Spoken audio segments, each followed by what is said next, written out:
ऐसा क्या बैर सेंगोल से कि अचानक से एक विवाद को फिर से हवा देने की कोशिश की गई और सेंगोल पर सियासत शुरू कर दी आपने? देखिए, देश संविधान से चलेगा, किसी धर्म या राजनीति से नहीं चलेगा।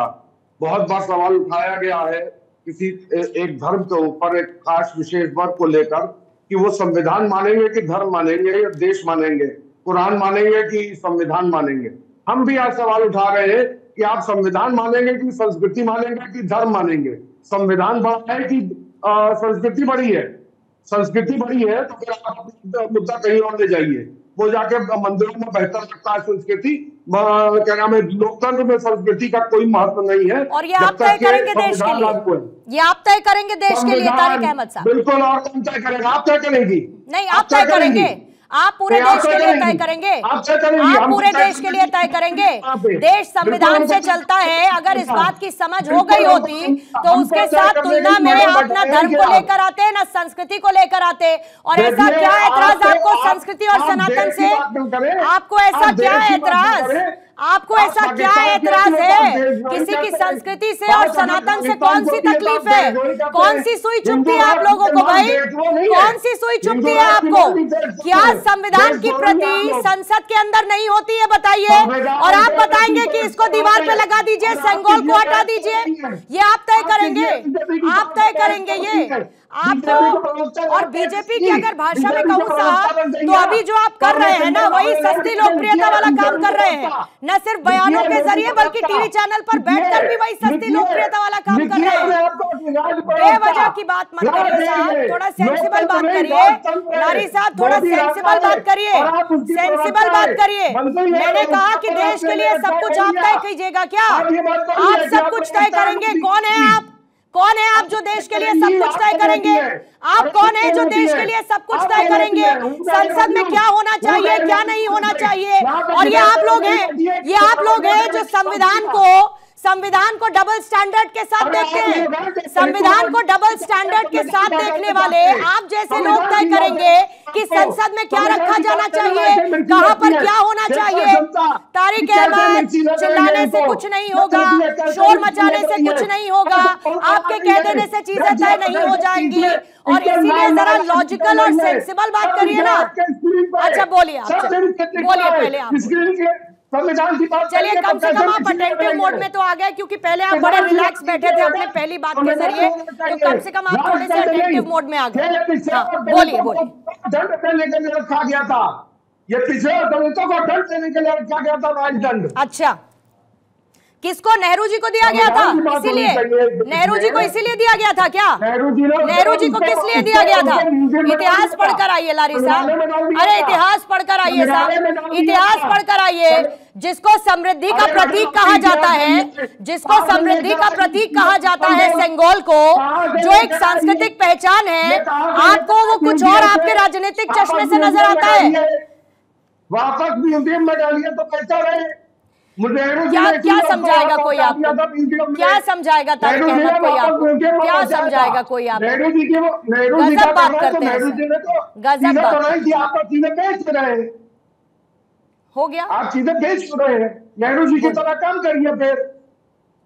नहीं, नेहरू जी ने किस लिए लिया था मुझे ये बताइए। चलिए एक एक सवाल पर बात करते हैं। आप और मैं वन ऑन वन नहीं करते, बाकी प्रवक्ता यहाँ पर है।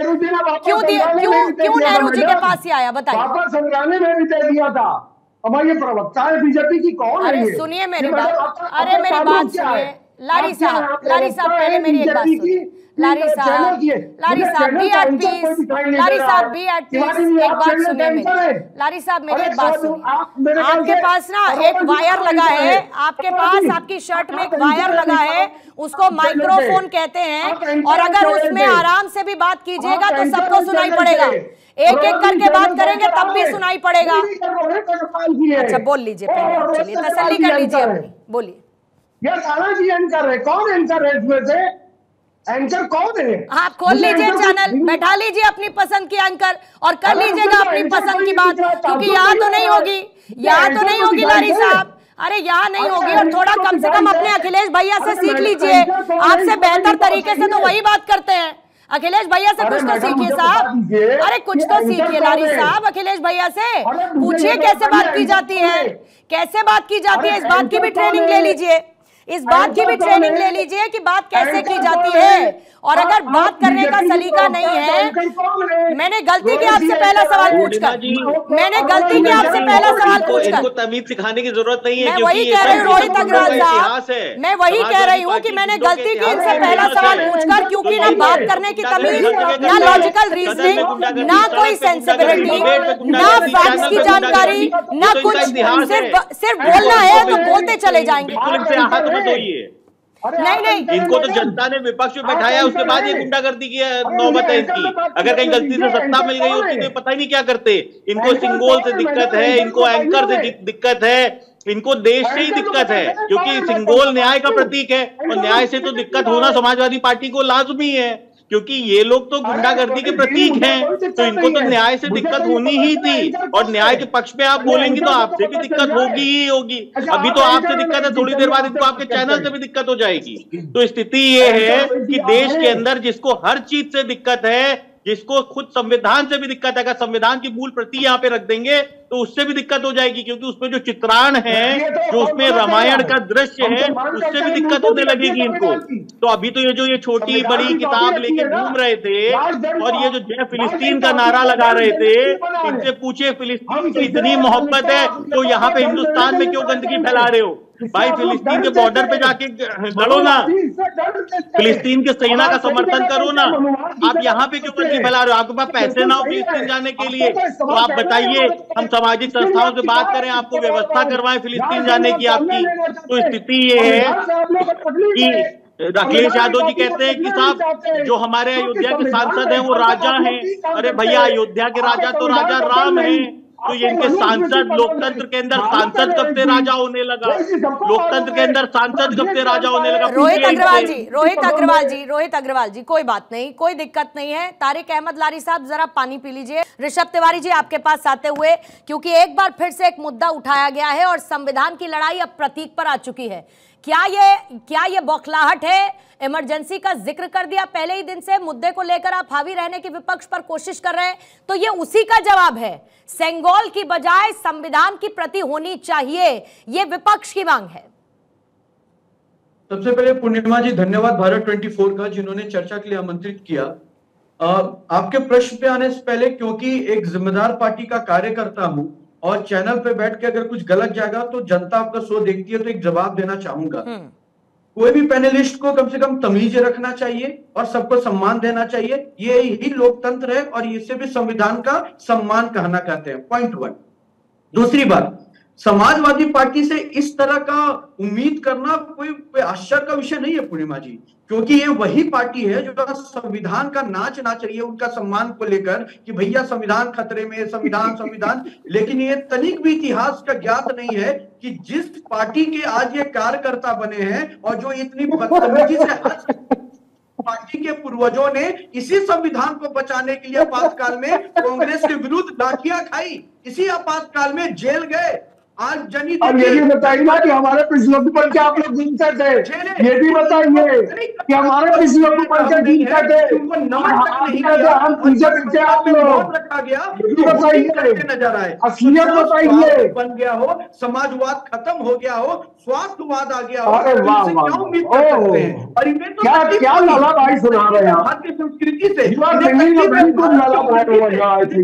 डॉक्टर के मेहनत से बने हुए वैक्सीन से, इन्हें हर वो चीज से तकलीफ है जो देश के उत्थान से जुड़ा हो, जो भारत के संस्कृति के कल्याण से जुड़ा हो। क्या उत्थान होगा मुझे बताइए? संविधान से तो उत्थान होता है, सिंगोल का क्या उत्थान होगा? लगा है ना, तो थोड़ा अच्छा होता तो बता दीजिए। सिंगोल ना उल्टा लेते और पढ़ लेते कि समाजवाद देने के लिए निकले हैं। तारिक लारी साहब सुनिए मेरी बात, आपका नाम ऋषभ तिवारी तो है नहीं, और कम से कम अगर आप चर्चा का हिस्सा बनते हैं, कम से कम अगर आप डिबेट्स का हिस्सा बनते हैं, तो इतना तो आपको पता ही होगा कि अगर कोई एक प्रवक्ता कुछ कह रहा है तो उस बीच में बोल बोल के उनकी बात को ना खराब करें। अपनी बारी में अपनी बात कीजिएगा ना, आप अपनी बारी में अपनी बात कीजिएगा ना। सुनिए लारी साहब, मैंने आज 6 बजे के दहाड़ में आपको आमंत्रित इसलिए नहीं किया है कि मैं 50 मिनट आपसे जिरह करती रहूं। सुनिए लारी साहब, मैंने आपसे जिरह करने के लिए बुलाया नहीं है आपको। एक मुद्दे पर चर्चा हो रही है और मेरा समय बेवजह जाया मत करिए, मेरा समय बेवजह और ना दर्शकों का समय बेवजह जाया करिए। और बीच में जब कोई पैनलिस्ट बोल रहा हो बीच में मत बोलिए, ये आपसे मैं अभी रिक्वेस्ट कर रही हूं। और अगर रिक्वेस्ट आपकी समझ में नहीं आएगी तो फिर दूसरा तरीका भी है साहब, बीच में मत बोलिए। ऋषभ तिवारी अपनी बात पूरी करेंगे, ऋषभ तिवारी जी बात को पूरा करेंगे। मैडम मैं आपको एक बात बता रहा हूं, आखिर संगोल का विषय निकल के क्यों आ रहा है? आपत्ति ने कहा है संविधान को संस्कृति से जोड़ रहे हैं, इसी संस्कृति के आधार पर संविधान भी मजबूत होता है, शायद इन्हें ज्ञात नहीं है। और बार बार जो इस संविधान की दुहाई देते हैं, संस्कृति को उससे कंपेयर करते हैं, तो थोड़ा सा पढ़े लिखे होते तो समझ आ जाता कि समाजवाद का उत्थान इसी कांग्रेस के विरोध लड़ाई से ही निकला है, जिसके आज ये प्रवक्ता बनकर चैनल पर बोल रहे हैं। पॉइंट 1। लेकिन लारी साहब को देखकर ऐसा लगता है कि किसी लाफ्टर चैलेंज में आज आए हुए हैं। आज लाफ्टर चैलेंज का हिस्सा लारी साहब बने हुए हैं, ऐसा लगता है। लाफ्टर चैलेंज का हिस्सा बने हुए हैं लारी साहब, ऐसा लग रहा है उनको देखकर, क्योंकि एक वही गंभीर है, बाकी सब कुछ ऐसी बात कर रहे हैं जिससे उनको हंसी पे हंसी आई जा रही है। ऋषभ तिवारी जी। जी मैडम, मैंने कहा कि लारी साहब ऐसा लगता है कि आज किसी लाफ्टर चैलेंज का हिस्सा बने हुए हैं, क्योंकि कोई भी प्रवक्ता कुछ कह रहा है तो उनको जोर जोर ठहाके के साथ हंसी लग रही है, आज हंसी आ रही है उनको। कोई बात नहीं साहब, मुस्कुराते रहिए, खून बढ़ता है उससे, बढ़ाइए अपना खून, आप बढ़ाते रहिए अपना खून। ऋषभ जी आती हूँ, थोड़ा सा समय दीजिएगा, आती हूँ आपके पास।